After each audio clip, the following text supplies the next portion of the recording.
The bank vole, Myodes glareolis, sometimes referred to as Tlethrionomis lareolis, is about the size of a mouse, and it's one of the most abundant mammals in Britain.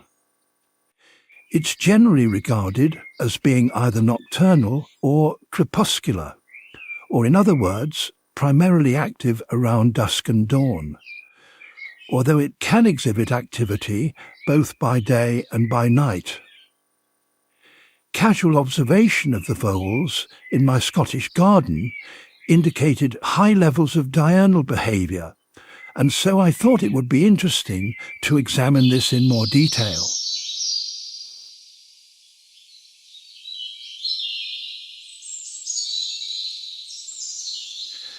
Bank voles prefer dense vegetation, where they have some protection from their many predators.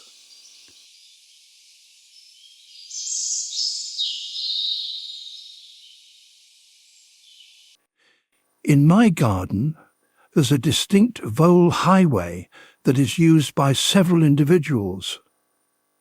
It leads through tall vegetation to an upturned bin lid used as a small water feature. Voles seek temporary refuge under the lid before continuing their journey through an area of short vegetation, after first checking that the coast is clear. Small rodent activity is often studied by the use of camera traps, but I thought it would be interesting to employ an infrared brake beam sensor to monitor their passage through this location. This would have the added advantage that the sensor could also trigger an audible alarm in the house, and thereby facilitate real-time observation of behaviour from the house. A camera trap would still be necessary in order to identify the species. Well, as it turned out, the camera didn't catch all the events that the IR sensor did, but the species could still be determined as the rodents exhibited bouts of activity, and at least some events in the bout would be caught by camera.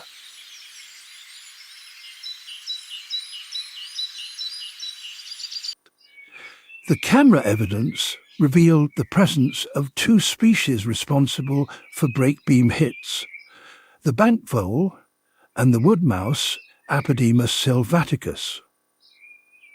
The mouse is easily distinguishable by its long ears, its long tail, big eyes, and more pointed snout. In order to channel the rodent through the sensor, a system of concrete blocks funneled the animal from the bin lid to a narrow exit point, inside which the brake beam sensor was positioned. As sunlight contains a significant amount of infrared radiation that can degrade the sensitivity of the sensor, the immediate area was protected from direct sunlight by means of a wooden board. This shows the results achieved whilst running the exercise over a week in May 2026. It shows the times of the individual brake beam hits by voles, symbolised by a cross, during each of the 7 days, which is shown on separate rows. It's clear that the activity isn't random, but although there are some isolated hits, activity is largely concentrated into dense bouts, often lasting up to an hour, with bouts often separated by an hour or two, and occasionally up to around 6 hours during the day. Here, the total number of hits for the week has been tallied for each 2-hour period during the whole day, with hits characterised as either bank vole or wood mouse. The vole is clearly responsible for most of the recorded activity.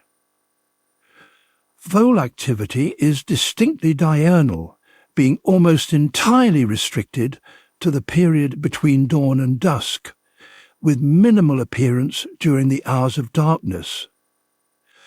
They are clearly not exhibiting crepuscular behaviour. By contrast, mouse activity is largely nocturnal, but with a significant presence during the daytime. Well, the experiment was also run during the same week in 2025, with the results being compared here. The vole diurnal and mouse nocturnal patterns are similar in both years, although the level of recorded vole activity in 2025 was around 1/3 of that in 2026.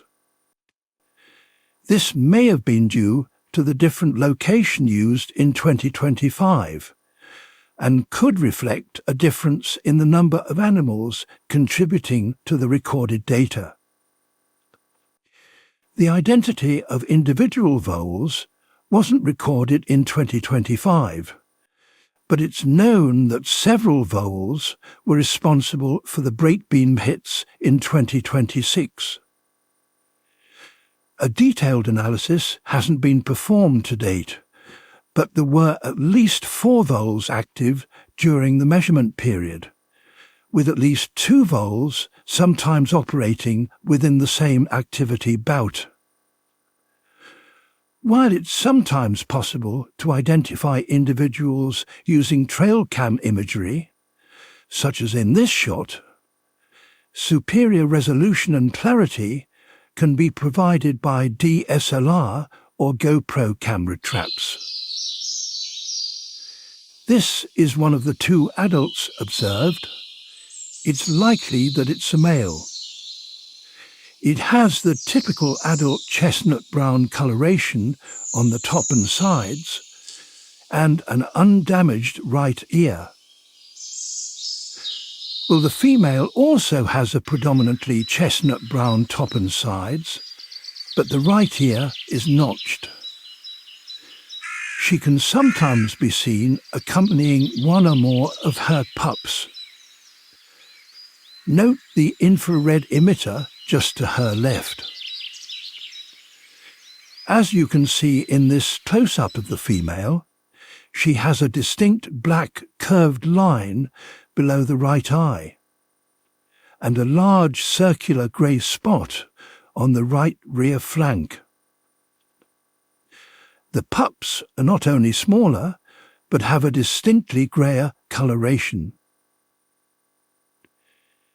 Well, the rest of this video focuses on the design of the breakbeam data collection system, and so you may prefer to skip it if electronics is not your thing.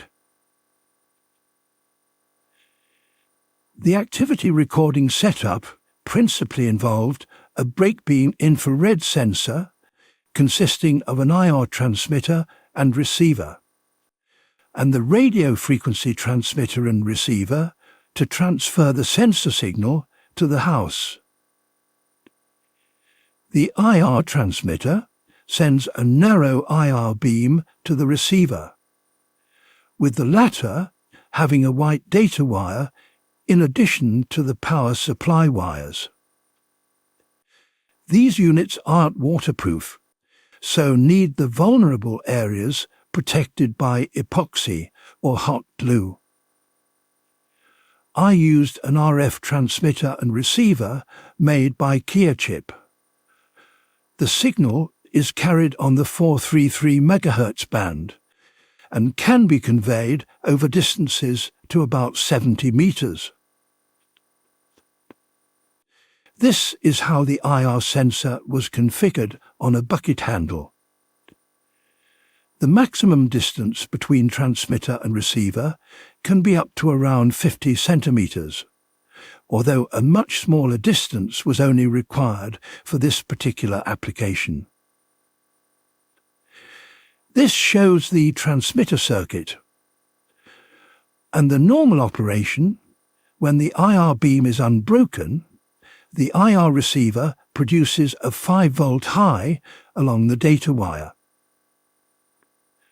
Vole activity breaks the beam, and the data wire falls to 0 volts. But we want the radio transmitter to send a high signal when activity is present. So we can use a NOT logic gate to invert the signal. The gate consists of two NPN transistors acting as switches. When the beam is unbroken, the 5 volts on the data wire causes a current to pass to the base of transistor Q1, which turns it on, which results in current from the 5-volt power supply flowing from the collector to the emitter of the transistor.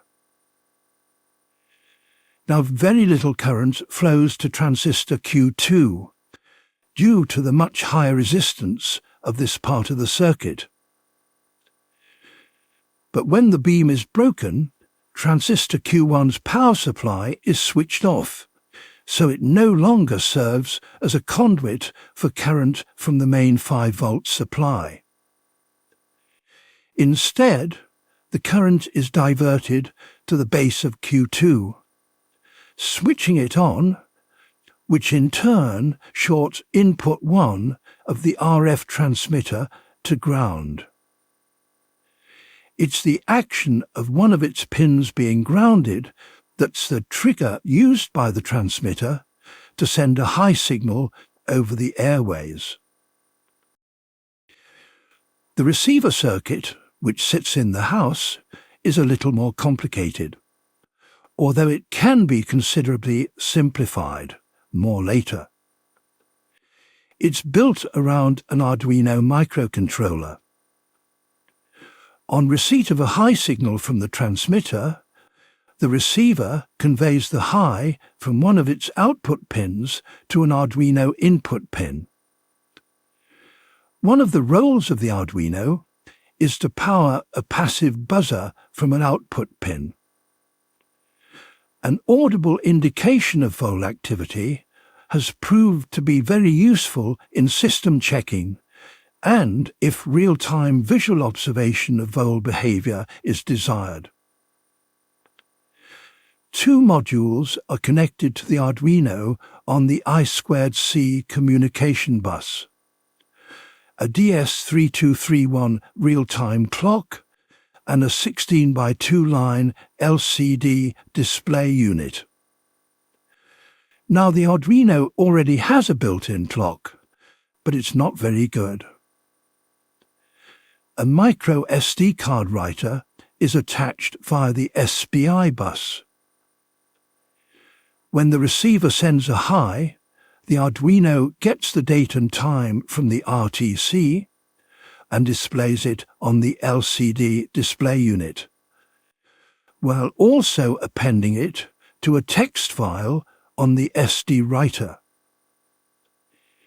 Displaying the time of the last hit on the display unit proved very useful in checking that the system is working, without having to remove the SD card and transfer it to a computer for interrogation. I used an Arduino Uno R4, which has its own LED matrix display. But it's small, and so if using this, you need to scroll the data horizontally. The C++ code to run the Arduino is compiled and downloaded to the Arduino using the Arduino IDE, or Integrated Development Environment, on a computer. The compiled code is sent to the Arduino on the serial bus, and the code also instructs the Arduino to send the time of the hits back to the serial monitor of the IDE.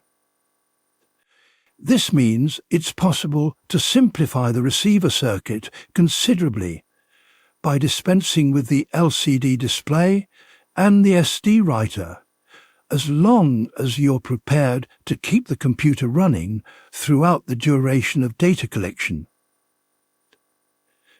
The hit times will scroll vertically on the IDE serial monitor. But if running the exercise for days, it's better to close down the IDE and start up a terminal emulator such as TerraTerm, which can pick up where the IDE left off and display the hit times, as seen in the window on the left. TerraTerm can also save all displayed data to a log file, and there is an option to timestamp it, deriving time from the computer's clock. The log file opened within Notebook is seen on the right, with the timestamp followed by the infrared hit time from the RTC. Now there is a discrepancy of up to 1 second between the DS3231 RTC and the computer's clock, but this is due to my sloppy time synchronization. The timestamping means that you could dispense with the RTC as well, in which case you would need to modify the code slightly to send, for example, the text hit to the computer rather than the time.